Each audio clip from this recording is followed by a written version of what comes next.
అందరికీ నమస్కారం అండి. ఈరోజు మన భారతదేశ జెండా దత్తత దినోత్సవం జూలై 22వ తారీఖున దత్తత చేయడం జరిగింది. మరి ఇటువంటి కార్యక్రమాలు మన అశోక్ జిమ్లో నిర్వహిస్తూ సమాజానికి నేటి యువతరానికి మంచిగా ఆలోచించేటువంటి కార్యక్రమాలన్నీ మేము నిర్వహిస్తుంటాం. మరి ఈ కార్యక్రమాలను ఉద్దేశించి మన అతిథులుగా వచ్చినటువంటి శ్రీ పెద్దిరాజు గారిని ఈ కార్యక్రమాల గురించి మాకు తెలియపరచవలసిన కోరుకుంటున్నాము. Good morning everyone. ఈరోజు జాతీయ పతాకాన్ని దత్తత తీసుకునే దినోత్సవం నాకు చాలా ఆశ్చర్యం వేసింది.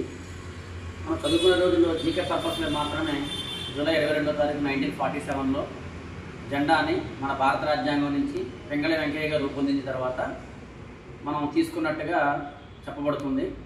అది మనం జీకేలో చదివి ఆ రోజు మర్చిపోతాము. ఈరోజు నాకు అశోక్ ఆ విషయం చెప్పగానే చాలా సంతోషం అనిపించింది. మరొకసారి మన జాతీయ పతాకాన్ని గుర్తు చేసుకోవడం మరియు దాన్ని రూపకల్పన చేసినటువంటి వెంగళ వెంకయ్య గారిని స్మరించుకునే అవకాశం దక్కినందుకు నాకు చాలా సంతోషంగా ఉంది. ఈ జాతీయ పతాకం రూపకల్పనలోనూ మనకందరికీ తెలిసిందే 3 రంగుల జాతీయ పతాకం, ఒవ్వొరు నెల 3 రంగుల జెండా మనది.